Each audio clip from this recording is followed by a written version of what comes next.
I lived in a neighborhood, in our neighborhood there was a cinema, and neighborhood cinema was very popular at the time also here in America when I came here. Every neighborhood is on cinema.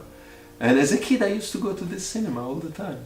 Once a week they changed the movie, matinee, daytime, not in the evening. And they would change the movies every week, 2 movies in 1 ticket. And so I grew up with cinema. And I, as a kid, you don't control those kind of things. You're a little kid. I had a special attraction to to cinema, to storytelling through movies. Everybody loves stories, doesn't matter. Every kid loves stories, or music, or stories through music, stories through book.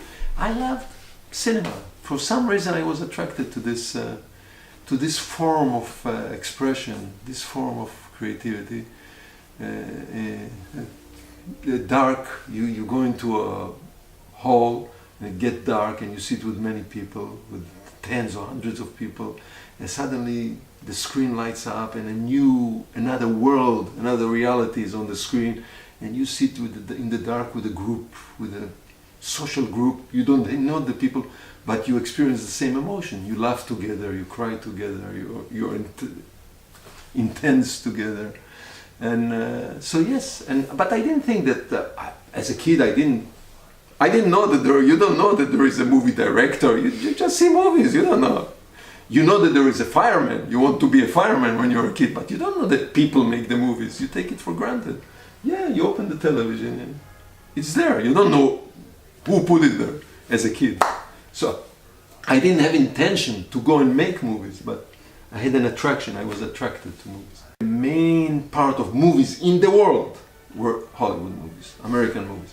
So that's how we grew up in Israel, watching American movies. Now the type of movies, Western, crime dramas, war movies, and now here and there we'll see a French movie, an Italian movie. There is, everybody knows, there is a big Indian movie industry in India. Even in the time, Bollywood, even then, even in the 50s, there were. So here, once in a while, an Indian movie will make its way to Israel, to the cinema. This was the diet of the movies. This was what we saw. But the main influence, again, was American movies. My background is, I am also an electrical engineer. When I went to high school and after high school, kind of college, I studied electronics and electricity, but I never worked in it, only during this short period in the army when it was needed, in the military. So when I finished it, I already knew I don't want to continue to pursue my career in electricity, in engineering. I was not interested, and I had always artistic, creative, urges, and I loved cinema. And nowadays, I finished my military service. It was 1971. 1971, yeah. And then you came here. So today, people can study cinema in Israel. There are schools. And there is a faculty in the University of Tel Aviv. There is a faculty of cinema. There are schools. But at that time, 1971, there was nowhere to study cinema. Most of the Israeli filmmakers, they either went to London, to England to study, or to France, to Paris to study. They were the most popular. But I don't like European cinema, I like American cinema. I always liked Hollywood films. And I decided I'm going to Hollywood. This was 1971, to study film. So somehow I made my way up to here, to Los Angeles. Yeah, I came by myself. I was not a little kid. I was 21 or maybe even 22 after the military service. And I came all by myself with this goal in mind, to go and study how to make movies. So coming to America, I will go to film school because I like American cinema and I want to be involved in this kind of creation, American type movie making. I came by myself. I found the way to enroll in school. I went to school. I started to go to school. It was 1971 and I enrolled in a film school here. There was a film school right here in this part of town. I think it's a small college, Columbia College. I think they moved to the Valley now. They are in the somewhere in the Warner Center, somewhere in the Valley. And that's it. So I graduated, 3 years, graduated, and I was lucky enough. I started also to work at the same time. I got jobs. I worked in television station, Channel 13, and I started to work in small movies, independent movies. My parents were European, traditional people. You go to school, you learn a profession, you become an engineer, and I was already there halfway, so I was already there. But then I revolted. I didn't want to continue with the electric engineering. My parents were open, but yes, you're right. They could not. For them, it was hard to grasp why somebody with like a profession and a secured future wants to go into some kind of a business which is not secured. Nobody understands, is it a profession, is it not a profession, cinema, movie making, as well as painting or as well as singer, music or any other. So there was kind of conflict, but because we don't come from a very traditional place, it didn't matter. First of all, when I was a student here, when I was still an undergraduate, and I met a very famous Israeli producer, Menachem Golan, that later on had Canon Film. He didn't have Canon Film, and he was producing here a movie, Lepke, this movie.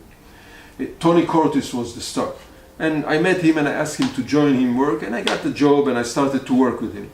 And thereafter I kept working with the same guy, with Menachem Golan. Another movie, producers, etc. And then came a chance.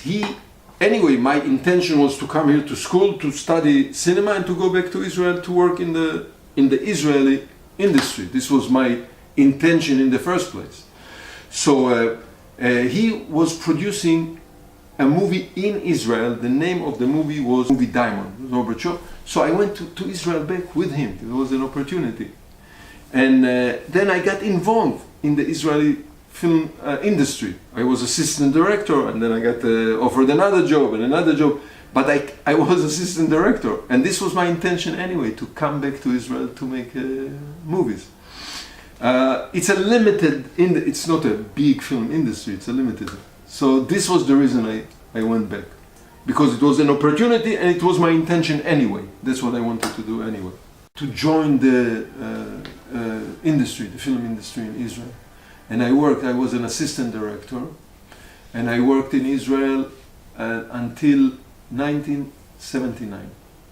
For 4 or 5 years as assistant director. I was in many movies, Israeli movies, assistant director. And then I decided to come back. I got married, and my wife had the opportunity to come here for PhD. So I decided also to come together and go to graduate school, film school. I went to Loyola Marymount University. When I started with cinema, undergraduate school, graduate school, my vision of the type of movies that I will be involved in was kind of a social consciousness drama. So different from these. Completely different from what I ended up doing. Completely different. So this was my vision, this was the idea of what kind of movies that I will be involved in. When I went to film school, to graduate school, to Loyola Marymount, one of the requirements of the graduate school is to write and to make a short movie, up to 30 minutes, maximum 30 minutes. I wrote another movie, I wrote something. A guy comes out of prison and he's encountering all kind of injustice. But we had an idea. I met another Israeli student there, David Womark, and he wanted to produce, I wanted to direct. So I expanded the script to 1.5 hours, to full 90 pages, 100 pages. And we made this movie. It took us a long time. The name of the movie is One More Chance. It's the first movie, full feature movie I directed. I wrote it and I directed it. And let me tell you what I realized right away, that I am not a writer. Writing is a talent. You need a talent. Like you need a talent to sit in front of a piano and to play. You need a talent to do it. It's a born talent. And people are good at writing. They know how to write. They know how to construct drama, characters, different characters, put them together in a situation. And I was not good at it at all. So for the rest of my career, I'm just saying I never wrote another script. All the movies I directed, other people wrote, writers. And that's the way Hollywood works. The Hollywood tradition, every profession has a person who is expert in it. That's how Hollywood works.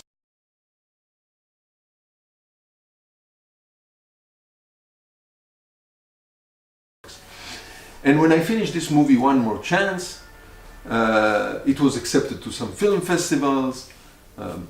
It won some prizes, Chicago Film Festival. I went to Cannes, to Europe, to Switzerland. And then this company was formed, Canon Film. It was the same people who I met before, which I was assistant director working for them, Menachem Golan and Yoram Globus. And they took my movie, One More Chance, for distribution. It was a company, the distribution company. And once they did it, they came to me with an offer. So here we have a movie. The name of the movie is Revenge of the Ninja. Can you direct it? I said, sure, of course I can direct it. But they said, well, you know, what we need as a company, as a producer, we need a movie with a lot of action. You make a movie with a lot of action. I didn't know anything about action, nothing. So, but you know, what am I to say? I'm ambitious, young man, want to be a director, and I was sure I'll make a movie for you guys with action. Don't you worry. So they gave me the job. So here I go. There was a script. I did not write the script. They gave me a script. There was a script. Revenge of the Ninja was the name of the script. I didn't know what is a ninja. I didn't know. I never watched a martial art movie in my life. I never saw a martial art movie in my life before. I didn't understand the genre. What are we going to do here? Luckily enough, the star of the movie, his name was Sho Kasugi, Japanese. He was a martial artist. He was in the first movie, Revenge of the Ninja. So he took me under his wings and he started to explain me and to show me what is martial art, what is martial art movies. You know, most of martial art movies are coming from Hong Kong. In Hong Kong, there is a big industry of Chinese martial art movies. They call them the Kung Fu movies. And he started to show me these movies. He took me to screenings, to saw these kind of movies. And so I saw it and I told myself, well, basically it's an action movie. It's just different type of action. Instead of people punching each other, they use swords or whatever, different kind of moves. But basically it's an action movie. It's a James Bond in a different way. And James Bond was what we grew up with. This was my action movies, was James Bond. And the other thing I wanted to do immediately is not to make a martial art movie like the Hong Kong, like the Chinese movies, but I wanted to mix. I want to make some martial art and some James Bond. Let's call it James Bond.